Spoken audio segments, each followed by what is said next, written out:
Good day, everyone. I'm Dan Barefoot, joining you from Los Angeles, California. And I'm MJ, connecting from the beautiful Bogota, Colombia. Today on WIN StreamIt, we're taking a critical look at a technology that's generating significant buzz in the textile printing industry. That's right, MJ.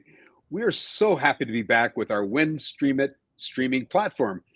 We recently launched StreamIt with our friends from Coldenhove, all the way from the Netherlands. Interestingly enough, talking about their participation in the Mimaki TRAPIS system. In our line of work, we've heard countless product presentations. Often there's a gap between marketing promises and real world performance. Today, we're cutting through the noise to examine the Mimaki TRAPIS system. Exactly then. We're so pleased to have two guests that brings both manufacturer insights and real-world applications. Joining us today are Timothy Mitchell, a senior representative from Mimaki, and Jonathan Gautschi, CEO of It Threads, a company actively implementing the TRAPIS system in their production workflow. This is a unique opportunity to understand not just the technology, but its practical implications in the digital textile printing industry. So, Timothy, Jonathan, welcome to Win Streaming. But before we get into the details, I would love to hear about your professional journeys. Maybe could you each tell us a little bit about your background and what led you to work in this industry? Thank you, MJ. Hey, Dan, how are you? Love the Hey, intro. good to see Very you. professional. Very nice. Well, Thank you, welcome from Timothy. howdy from Dallas, Texas. Howdy. Howdy from Dallas, Texas. My background is primarily production. I've been in digital printing for almost 40 years. I started with a 5-inch floppy and a Gerber tractor feed. Had one of the earliest NCADs and have been working in high volume production for a long time. Then more recently went to work for a manufacturer. And in the last couple years before that, I did a 2-year internship with a Lithuanian vampire. But since then I've been doing segment management for textile for Mimaki, and TRAPIS is kind of uh, my baby. I mean, I'm very invested in it. I think it's a remarkable technology. It's innovative. It's as you guys your title, I'm hype, but TRAPIS is legit. TRAPIS is completely That's legitimate. Jonathan. Jonathan, so you run the operation. What is your background? Yeah, thanks, guys. Thanks for inviting me. It's great to actually get to talk to you guys and get some FaceTime with you guys. But we're located here in Southern California. I'm Jonathan Gautschi, the CEO of LR Threads. We've been in the textile industry for approximately 12 years, mainly focusing on children's apparel. We started actually doing the digital printing for ourselves prior to us actually getting into the printing process. We were outsourcing all of our textile work to China mainly. And after, I don't know, maybe 8 years of doing that, we just didn't have any consistency. So we decided to start looking into actually adding the process for ourselves. And that's how we got into it, was actually working for our own clothing business and printing for ourselves. Once we started getting like a good solid workflow and being efficient, we were like, hey, you know what, we can start offering this to other people that are in our same space. Got into that 2.5 years later, and since then we've added on 5 printers. We just added on the TRAPIS system, which is still in its infancy for us. We're just barely offering. We started in October offering it to our group, and yeah, that's what we've been doing here for about, I don't know, 12 years now. Jonathan, that's a great story. In fact, so you're onboarding back to the U.S. then from China. That's a great story. I really like that. Well, thank you both for those fascinating insights into your careers. Now let's turn to the main topic of our discussion, Mimaki Trappist. A digital textile wonder, or just hype, or is it just Timothy hype? I'm not sure there. I think I already know the answer to this question, but let's have Timothy and John give us their insight. Timothy? Thanks, Dan. Look, I'm always selling my agenda, and in this case, I think TRAPIS has made my agenda very easy. Um, TRAPIS is a simple proposition. It actually stands for transfer, which is you're using a transfer system instead of a direct system. Traditional pigment printing to natural fibers. And in order to print successful on natural fibers, you need pigment-based inks, or in other cases, reactive or acid-based. We're going to set those two aside. This is a transfer process, so it runs just like you would for transfer with dye sublimation. So transfer, pigment, system. We're doing it just like you would do dye sublimation, where you print on a paper. In this case, the paper was really a remarkable chemistry and advance from Coldenhove. Mimaki has the printer and the ink. Coldenhove has developed the paper, and then we have two finishing partners, which is Monte Antonio and Cleaverick. The whole thing is a system. In our case, I think both Jonathan and I have been running ErgoSoft, so that's part of it as well, the software end. You have one paper, one preset, and the color work that goes with it. So if you want to think of it that way, one profile, one speed, which is over 300 square feet an hour. So here's the printer, here's the paper, there's your press. It's super easy. It's simple, straightforward. Jonathan, how long did it take you when you started? How long did it take you to like get up and running and figure it out? I would like to give you a long, drawn-out answer, but the truth of the matter is, it was about 3 hours, and that was our whole staff. That was everybody. Right. We even trained people walking by our shop doors. It was that easy. It was that simple. Very intuitive. From our workflow, it was pretty much a plug and play for us. Yeah. So like one of the things that for me anyway that really just amazed me about TRAPIS is normally, and so the Texas two-step is, if you look at TRAPIS and you compare it with traditional digital or analog, which is even worse, and you look at all the steps you have to go through, there's the printer, there's the paper, send the file over, and then go to the transfer press. And now the press is handling all the heavy lifting with all the oddball fabrics, right? And we do print on a ton of oddball fabrics. With a traditional direct system, you have to pre-treat ideally, and then you have, the printing, which is direct. It's usually quite a bit slower. And then you got to take into account, you can only print fabrics that go through the printer well. Otherwise, you have to use some kind of sticky belt. And then you have steaming and washing. It's just a lot more steps. And on all those steps cost money, and all those steps cost time. We've just simplified the workflow. And in simplifying the workflow, it reduces a ton of labor, a ton of equipment investment, and a ton of extra time. So it's a fast turnaround. It's easy, and it mimics a dye subsystem that a ton of people already know.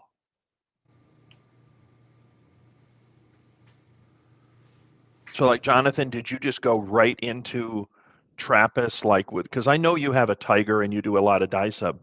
Does TRAPIS, is your experience reflect what I just said? Absolutely. Actually, when we were looking into it, so that the organic or natural fiber printing process has always been like my lady in the red dress. I've always wanted to add it on, just really interested in it. But once we found out, we were initially looking at the TS 300, 1800, I believe, which is the direct to fabric. Right, because Mimaki has direct to fabric printers, exactly. Yeah. Yeah, and so we were looking at that when we first got into this business, and just the footprint from the machine side of things was huge because of all the pre-process and then finishing process steps. And for us with small runs is pretty much what we specialize in, is small runs. It just did not make sense for us to add that on. So, but then once we saw that it was, just how you said, it was one paper, one printer, one press, exactly what we were already doing. It was a no-brainer for us to step into it, and it is exactly as you explained. Very simple. Yeah. The other thing for me, at least, is like, and I know you've kind of reflect this too, is the ease of different materials. Like the versatility of it. Because if you're doing, like, if I'm running a direct pigment, I'm kind of much more limited on materials. So we'll A, run through the printer, and then B, what materials are pre-treated. And a lot of people buy them pre-treated in advance. Now, pretty much everything that comes at me, I can run it through this process. Not just cotton types, linen blends, nylon, bamboo, rayon, all sorts of oddball stuff. Do you run oddball stuff, or are you kind of staying in the middle of the lane? We are staying in the middle of the lane. As so far, we had just started offering it in October, and it's been 2 bases only, pretty much just to get feedback on the system and to really understand. But now that we do and we see the ease of the system, we're going to add on everything that we possibly can and just kind of try to find our unicorns here for our business, and then we'll really lay on heavy with those. But right now, it's still like just an experimental stage for us. One of the questions that I've had that just popped up, by the way, is can you basically take off the shelf fabrics and print or transfer? Yes. I'm sorry. Yes. I mean, and you haven't found anything that won't, that you cannot transfer to at this point? Nothing. And I've even had a lot of feedback from other people that are using it, and they're printing on silks, very, very thin, just troublesome fabrics, and they're having success with it right now. And like there's the use case is just endless for this machine. As far as I'm concerned, it's great. So, by the way, I mean, would any coated fabric work as well, even if it's already coated? Let's say that somebody had it on in their shop, or no? Depends on the coating, Dan. Mhm. I mean, I probably wouldn't do something like a fabric that was coated, say, for UV or solvent or something, But if it were treated, for direct print pigment, I would think it would print very well, or it would transfer very nicely. I don't see an issue with that. And Okay. like I have quite a few people, we have 2 demo facilities, one in LA and one in Atlanta, and both those have applications people that run all sorts of strange stuff. And it really is like out of the blue, go to the fabric store. I want to try this. Yeah. And usually the way I find is if there was an official way to do it, like, okay, you would use a reactive dye with this or an acid dye. That is your ideal way to do it. But the problem with that is it's extremely isolated. It's a one thing only, and it requires a very involved workflow. So you get a 9 out of a 10 or a 10 out of a 10. I can get a 7 or an 8 and have no workflow whatsoever. So for some customers, they're like, hey, that doesn't quite meet the standard I need, which is a 9 out of a 10. You're at a 7 out of a 10 on this material, but a whole bunch of ordinary people go, that looks great. Yeah. And Yeah. for a short term and a short run and something that I can do a sample and test it. Here's the cool thing. Hey, give me your fabric. I'll print on the paper. I'll give you an answer in 20 minutes as to whether it's going to look, I'll show you what it's going to look like in 20 minutes. And you can decide, does it meet your expectations? Mhm. And that's what's cool is I could take 100 different fabrics, run them through, test them all, let the calendared press do the work, because a calendared press can handle all kinds of crazy fabrics. And then I'm just printing a paper. And I'm running the paper right off the front of the printer. And I just take it and I do a piecework on the Monty or the Cleaverick, and I get an answer and they go, yeah, that looks good for this application and this thing. We're good. We're good to go. Hey, Jonathan, you talked about the training and it taking basically 3 hours. Excuse me. How was did you have calendars before, or what kind of heat capabilities did you have before you started this process? Yes, we did. We had one other heat press, and that we were it's roll to roll. The only difference from the cleaver to the heat press that we have currently is that it has a table attachment to it. So that also opens up our doors to doing piecework, blankets, a whole bunch of different things that we can add on. So when we saw that heat press, we already needed a heat press to keep up with the Tiger output. So that heat press, the Cleaverick that we have, we didn't have the choice with Monty yet, but the Cleaverick that we have in our shop, it was very versatile, and it can also do sublimation. And so that I would have to say that is probably 90% of its workload is running sublimation. Like right now out in our shop, both heat presses are going and it's doing sublimation. And so the way that we just use our workflow is if we do actually have the organic workflow for the day, we started off in that heat setting and with that recipe, and then we just up the setting to run the rest of the sublimation for the day, and that's how it works with us. Hey, Dan, something I wanted to add to that real quick. Sure. Just to be clear to everyone, this is a 3, depending on how you look at it. So the printer comes with Rasterlink 7, which was Mimaki software. We also offer our version of TextLink, and then we tend to run with ErgoSoft. That's like, which is a very widely used digital textile rip. Then you have the printer, that's all Mimaki, our inks, our printer. And then you have a finishing, which is either Monte Antonio, or Cleaverick. Now, we feel we partnered with the 2 premium calendared presses in the world. Both of those presses are unique. They have additional pressure. You need about 10 bar pressure versus a traditional calendar would be like 2 to 3.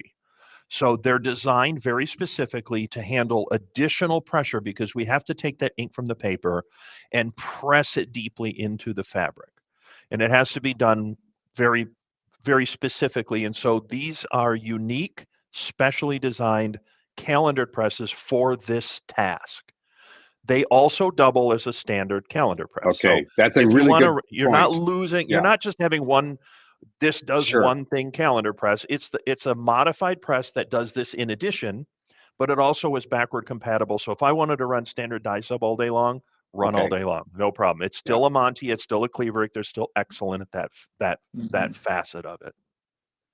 One of the things that I found very interesting when we were talking to Coldenhove is the fact that the paper actually has the binders in within the coating, and that those are transferred. Could you talk a little bit about that process?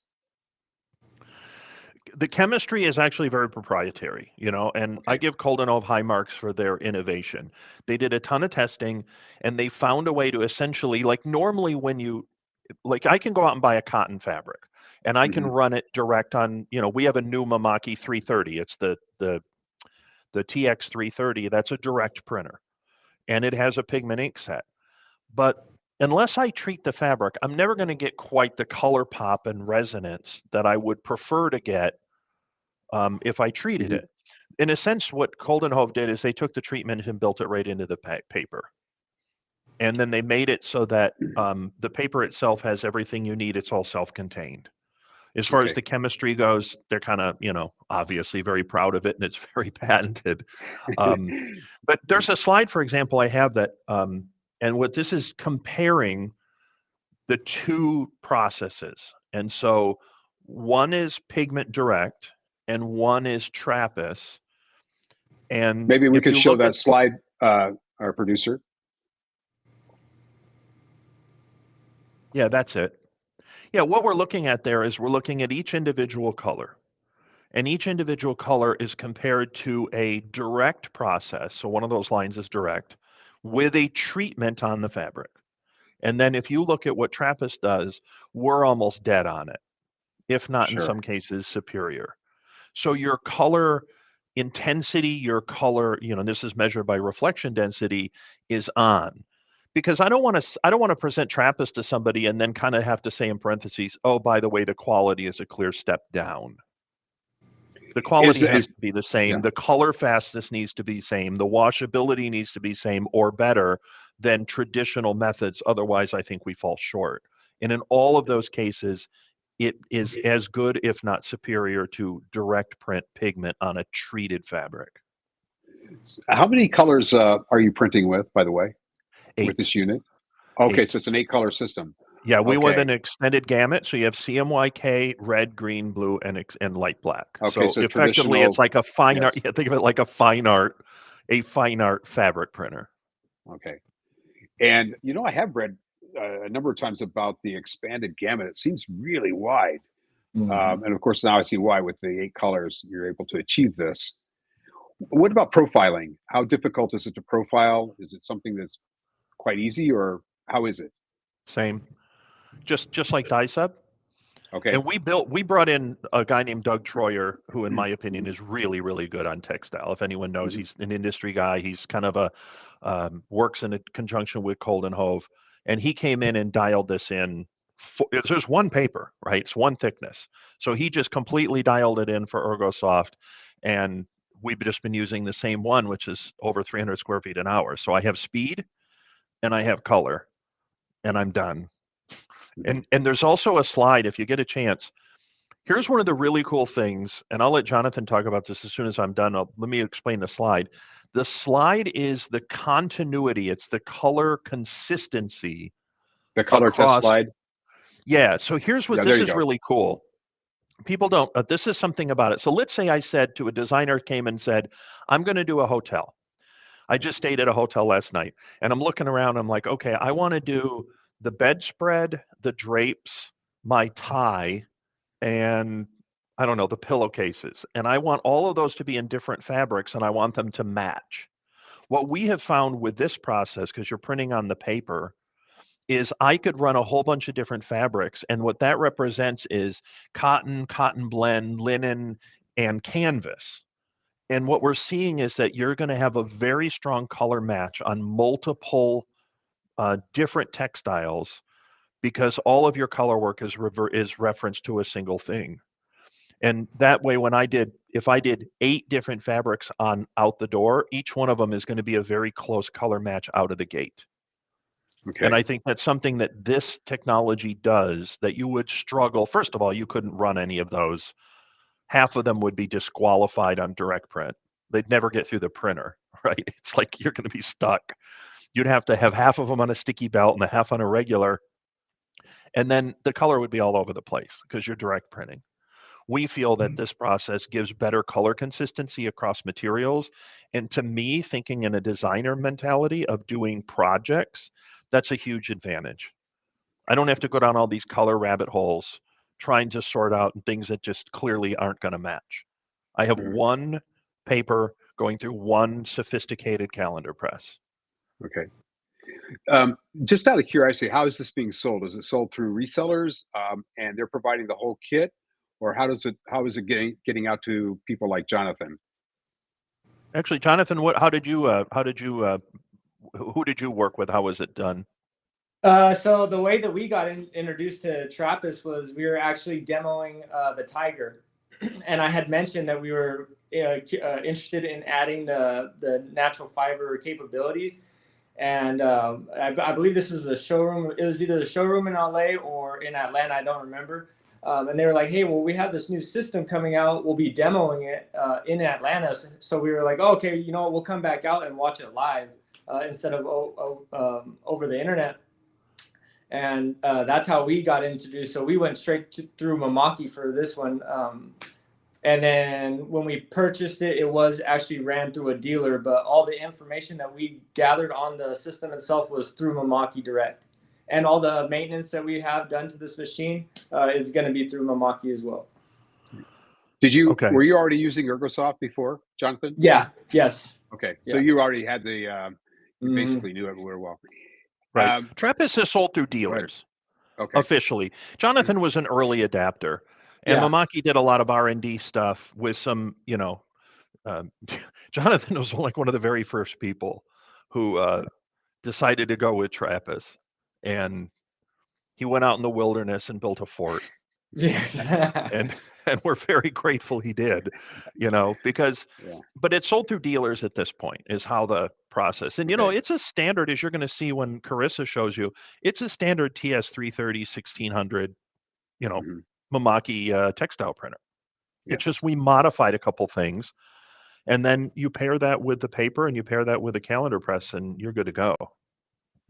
Hey, Jonathan, are you selling yardage, or are you selling finished output? How are you selling this? Yeah, we sell yardage to actual. Yeah, we sell it by yard. Okay, and for that what's the application for that normally? Mainly what I've seen so far is going to be children's clothing is our main market. Really? And also, children's clothing. And also I've had a couple people ask about athletic wear. They were interested in adding athletic wear. And that was where TRAPIS is amazing. Just how you were speaking to, Timothy, was about the versatility of the fabrics.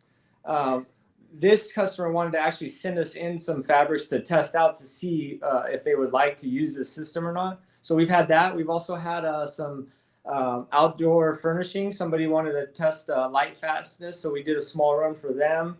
And then the most oddball thing are going to be bandanas for dogs, is what I've seen. So, yeah. I mean, Really? Yeah, not only is the color gamut here's the usage gamut is. I got to make a list of all the things people do with this. I'm still writing them down. Yeah. Yeah, the dog bandana. Yeah. Yeah, that's a great one. Yep. You bring up washability. I know Timothy. Do you have any charts on washability and on Of color course, I have fastness and things charts like on that? Of washability. I'm course you Mr. do. Chart today. And one thing I want to note too, because Jonathan brought it up, is we are complete blue sign approved. Okay, so Oh, that's really interesting. as far as certifications go, we have them all, but the blue sign is really, to me, the gold standard for if you're going to print on, for example, something that's going to be made on natural fiber is going to be worn clothing, underwear, athletic wear, that kind of thing. You want a blue sign approved check. And I think that's the most stringent standard in the world by many people's estimation, because we're not going to get into this and print natural fiber and not have all of our certifications, Mhm. and we do. Okay. But Are there also, other? go ahead. Sorry, are there other standards as well that you're approved for? OCATEX, Okay, Passport. which is of course that's the most important one. So, okay. So what you Um, have here, what you're looking at right here, is these are our washability tests, and they're excellent. And the other cool thing about pigment as versus dye is, if I had it sunlight and stuff hitting it, you're going to get a much better result with pigment than with dye. yeah. Hey, just a curious question that someone just raised about how would this product how different is this product from DTF, for example? I mean, it's a transfer process. You're using a substrate to transfer the ink. Um, could this possibly replace it at some point? Okay, a couple things. I'm a DTF guy also. A couple Okay. really big things is I do not have that powder. Okay, which is, Yes, yeah, that's a there's, huge deal. The all right. adhesive. So yeah, the adhesive. So here's the similarity with us and DTF. It's a truly, and I don't, this is a kind of cliche phrase at this point, it is a disruptive technology. There's no Mhm. question that TRAPIS could make a huge impact because it's waterless, it's super environmentally friendly. It's the things that in places with high environmental standards, TRAPIS is going to definitely be a huge attractive option for people. And Okay. that's like a large part of the world where it's going to be really difficult from a regulatory point of view to do direct printing. Yeah. Mimaki is trying as much as possible to be as waterless and environmental as possible, and TRAPIS is a huge advance in that respect. I would say from a safety point of view, I am way more comfortable with TRAPIS versus the powder and adhesive processing in the shakers and the need to capture the fumes and everything connected with that process. Um, it's not that that process is inherently unsafe, it just requires a great deal more attention to detail. So if I were to put a TRAPIS in my home, and I have a big print studio, TRAPIS wouldn't concern me a bit. If I'm going Mhm. to do DTF, I'm going to have a very good capture unit for everything that comes off the shaker, and I'm going to make sure all my filters and everything are in place. And I personally handle the powder with I use a respirator, so that once it's in the shaker, I'm good and that's sealed. But until then, it's just certain things they're just precautions that are handling chemistry of any kind. Mhm. But your dye sublimation process, your pigment inks here, it's really not any meaningfully different than what you're doing with either standard dye sublimation or printing on a desktop printer for that matter. Yeah. It actually brings up a really interesting point. If you were doing small format, are there heat presses that you could use instead of a calendar? I mean, would that be a possibility? I don't know. Would the pressure be there? I mean, that's going to be the challenge, of course. But if you could, that really opens up a lot of extra venues. In theory, if you could apply the pressure correctly and meet the needs to push it into it, then yes, Mhm. in theory, I don't see any reason why you couldn't go down that road. And I would Yeah. expect guys like Jonathan are probably going to at some point do some experiments You just made a because little light bulb come up right now. yeah, what would be the pressure settings and what would be necessary to Yeah. do a strong hydraulic pressure on a tabletop or a flatbed printer. Yeah. Yeah. That's a really interesting question. I think there's probably, like you said, there's light bulbs that came on. These have been great questions. I think maybe the next step. Can we see the technology in action, Timothy? I think I can manage that. I You have think you a can friend of manage that? mine. Yeah, I do. I have a friend of You mine. have lots I of work friends, very don't close. you? I do. I do. I do. So I have a friend of mine. You know, it's one of the things you learn as an apprentice for a Lithuanian vampire is, public relations. Um, Old fella, he's been at it a long time. Yeah, So long time. we even have a Lithuanian guest on the thread. That's kind of funny. Um, Oh, so my friend Carissa is here. Carissa runs all the demo centers. She's kind of the supervisor for the demo centers in North America. There's 5 of them. 2 of them have TRAPIS operations. She's here in Dallas, and she has the printer. And Carissa, you there? I I am. see your Hello, mannequin thank friend. you. yes. Yes, Is that uh, Lithuanian? no, that's Carissa in. No, thank you guys for having me today, and I'm honored to be able to show you the TS330. This one does have the sublimation inks on it. Sorry we couldn't have the TRAPIS, but this one does have the fluorescent inks on it. So, but this is the same technology that is using the TRAPIS, and as I learn more and more about TRAPIS, the more magic I feel like that process is. Especially because it's going to be so user friendly. All right, so on this machine and the TRAPIS machine, the ink comes the same way. We have our ink system over here that is 2-liter bags of ink so that you are going to be able to get high production without having to change the ink. The ink is easily changed out while the printer is still going. This machine also has an automatic maintenance system to it. It's going to have cleaning solution on the side over here. If you go out of town, then you can actually set the automatic maintenance system to run a little bit more. And then maybe when you're doing production, you can step down from that. This has 2 heads on it. And as you know, we talked about that pigment ink does have that extended gamut on it. And that's going to be amazing. And then the speed is about what you're going to see right here, about what we're doing. And it does have a take-up system on it, and that's the great thing about that TRAPIS paper, is this take-up system is going to have 2 motors, one on each side, and that keeps that TRAPIS paper consistent as it's moving through the machine. And as we know, and I know, especially if you're going to use cotton through the machine, sometimes that can be, difficult. It does have a heater system on the front of it if you need that for some of your thicker materials, some of that thicker paper. So it does have the heat settings, and on TRAPIS, you do want to turn that on. And so that is a great thing. Carissa, can you hear me okay? Yes.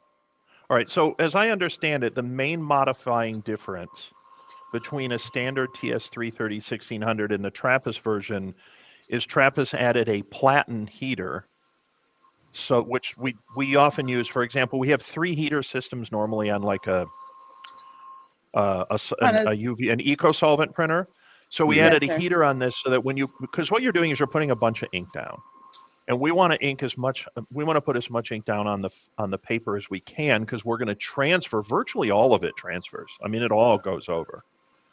And we want to make sure that we don't have bleeding or coalescence at the platen point, because we have to fix all that. Right. You're going to have that heater, that extra heater like you're talking about, the specialized heater on that TRAPIS machine, so that ink is being dried enough so that you can actually take it up, and it's not going to transfer onto the back of the other paper, and so that it's fully dry, so that when you take it over to the calendar press, you're not having to worry about smudging or any of the IQ problems that you might see when the ink is still wet. And we talked about the color fastness and the colorability. Here's some cotton materials that we ran through for TRAPIS. And I just want to say that, seeing it on uncoated cotton was the thing that made me go like, okay, this is a little bit of magic. Yeah. I mean, I could see one thing that's very interesting with this, and talking to Jonathan, who's doing yardage, you could see a whole line of printers with jumbo rolls on the back and the front. I mean, it could go to a whole segment of your market, I would think. Yeah, I would I don't think it's Sorry. far-fetched. Not at all. Like we, for example, there's a printer we have called the TS55, which utilizes jumbo roll. Jonathan, you Yeah. have a Tiger. That's a mini jumbo roll printer. So in theory, I mean, we don't have it set up now, but in Sure. theory, Sure. as this develops out, I don't think it's far-fetched at all to offer a mini jumbo operation with the Mhm. TRAPIS system because it does run pretty quick. You could probably even build versions of the color iteration to run faster speeds than were set here and run faster than 300 square feet an hour. And so, yeah, I could see somebody loading up jumbo rolls. Yeah. I could see Mimaki working as the market share develops. I could see Mimaki seeing an investment in that. And it's certainly something from an engineering point we're more than capable of doing. Sure. Sure. Sure. Well, this has been fantastic. Should we move over to the video? Sure. So what I did Okay. is I assembled a little video here because Monty and Cleaverick, I want to show them both equitably. You know, they're all of my I have many friends. All of my friends in US and the area anyway tend to use either Monte Antonio, a Cleaverick, or a Practix. Those are the most Mhm. common roll-to-roll calendar presses.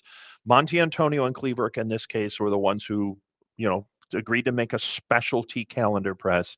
So we made a little video first going through, I think, the Cleaverick, and then we did the Okay. same thing with the Monte so that we show them all equally. They're both very nice presses. The only difference, there's two Monte versions right now. One has a 13-inch Okay. cylinder, so it's faster. And then the new one they have is more like a 7 to 8 inch. And then the Cleaverick is yours is the Cleaverick. Is that correct, Jonathan? It's like the Yeah, 8-inch, right? correct.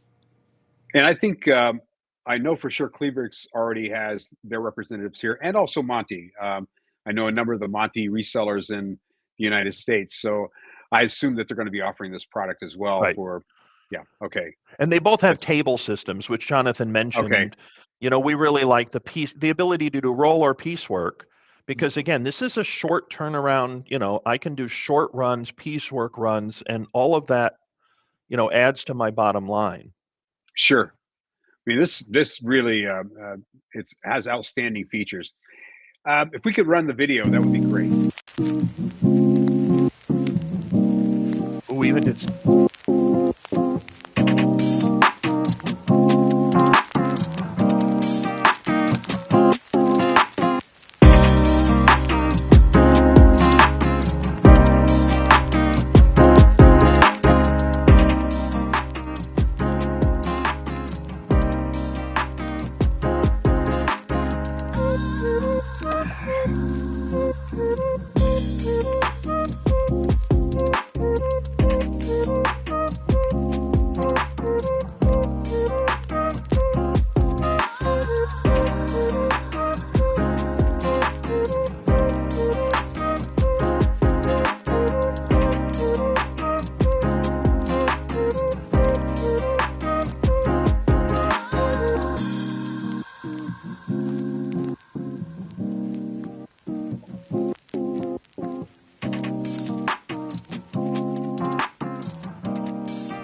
Wow. Those are, I haven't seen the output, guys. I had no clue. Jonathan, I have to ask you, is it really hype or is this the kind of colors you're getting? Because Tim did the video. I'm that is not sure, hype. okay? That is absolutely 100% factual. I'm telling you guys, like I didn't believe it at all when I was Those hearing are gorgeous. It's beautiful. I actually have one of the, you guys probably can't see enough, but I actually have one of the test prints that went through there on the video. That was the first time seeing the video. I was like, hey, when you look at this fabric, you guys won't be able to pick it up, I'm sure, through my camera, but you can stretch this fabric out and there are no lines in the fabric with the grain. No smiles. It's beautiful. Yeah, it prints beautiful. We were lucky enough to meet the gentleman that profiled Doug Troyer. He came to our shop and was kind of giving us some training on it. And the machine prints beautifully. The guy's an absolute professional, and it is everything that you guys just saw in the video. Definitely. Yeah.